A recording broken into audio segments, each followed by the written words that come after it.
Il était une fois un jeune homme de 21 ans, du nom de Vincent Terchus. Il faisait du bénévolat dans une association où son grand frère était en mission de service civique. Lors de son premier jour, Vincent put faire la connaissance de 3 autres personnes, en plus de son frère. Il y avait Olivier, le représentant de l'association, Simon, son fils, ainsi qu'un autre Olivier, un passionné de agroécologie. On lui apprit qu'il y avait en tout une 40aine de personnes dans l'association, mais que eux 3 seulement s'occupaient des plantations. Les autres venaient donner un coup de main de temps en temps lors des fêtes ou des marchés. Ce fut son frère qui lui fit faire le tour de la ferme. Il lui montra les moindres recoins, le bâtiment principal, le poulailler, l'atelier des maraîchers, les machines et les cultures. Ces dernières étaient pour la majorité sous de grandes bâches, et les poules couraient en liberté. Il y avait tout de même une clôture pour éviter que ces chippies aillent picorer dans les plantations. Après ce tour d'un monde à refaire, Vincent se retroussa les manches et alla leur donner un coup de main. Il commença donc par apprendre les bases auprès de Olivier, celui qui était passionné. Salut Olivier, est-ce que je peux te poser des questions? Y a pas de souci, pose tes questions, n'hésite pas. Vous cultivez quelles plantes ici? Demanda-t-il curieux. On a beaucoup de variétés. Répondit Olivier. On a des tomates, des aubergines, des concombres, des courges, mais aussi des courgettes, des pommes de terre, des oignons, de l'ail, des salades, des navets, du radis noir, des betteraves, du chou et des épinards. Et en épices, on a du basilic, des poivrons et du piment. On a aussi environ 120 ou 140 arbres fruitiers qui nous donnent des abricots, des pommes, des poires, pêches, cerises, kakis, prunes et enfin des figues. Énuméra-t-il fièrement. On en cultive de beaucoup de sortes, mais pas en énorme quantité. Ce sont des quantités pour le marché. Vincent fut impressionné. Avant, le sol était dur, sec et clair. Après que nous l'ayons entretenu pendant plusieurs années, il est beaucoup plus mou et foncé. Il est devenu utilisable pour les plantations. Nous évitons de retourner la terre pour ne pas tuer la vie sous terre et utilisons une méthode de réhabilitation organique. Nous mettons le fumier, les excréments, la paille, les feuilles mortes et autres sous terre pour que les vers de terre, les cloportes, les microbes et les champignons mangent ces engrais naturels et puissent ensuite le transformer en nutriments pour la terre. Ces derniers nourriront à leur tour les plantes et cultures par les racines. C'est un cycle de vie qu'on aide à entretenir pour en faire un sol vivant. Explique-t-il. Avec quoi vous cultivez tout ça? Interrogea le jeune homme.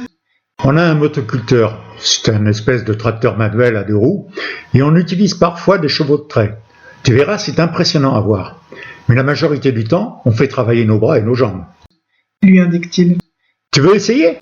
Vincent, intéressé, ne se fit pas prier. Olivier lui montra comment faire, et Vincent suivit son exemple. Évidemment, ce n'était pas parfait au début, mais au fil des jours, il s'améliora. Il aimait s'occuper des légumes, à tel point que c'en était presque une nouvelle passion. Dès qu'il en avait l'occasion, il entretenait les cultures. Il aida même à planter les quelques 240 arbres sur le terrain de l'association, qu'ils soient fruitiers ou non. Lorsque son frère eut fini sa mission, on lui proposa de prendre le relais. La mission était simple, un engagement sur 8 mois de 24 heures par semaine.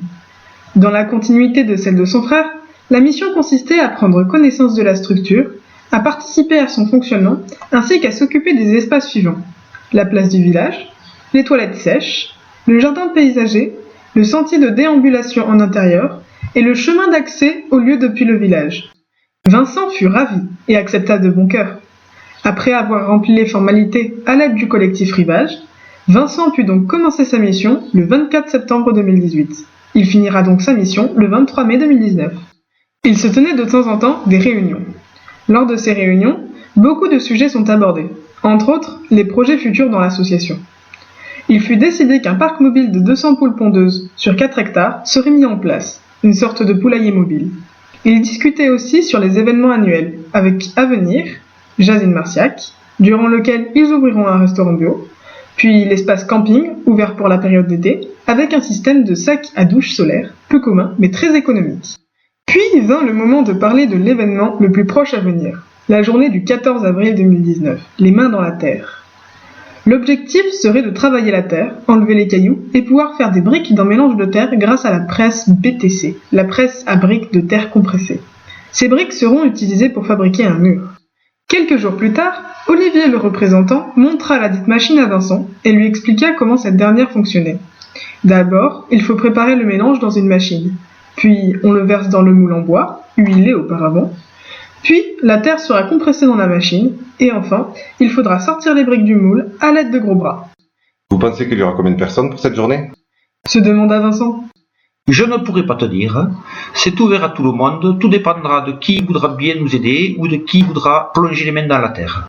Vincent a hâte d'y être, et vous pouvez faire partie de l'histoire en venant participer à cette journée du 14 avril 2019, car elle promet d'être géniale.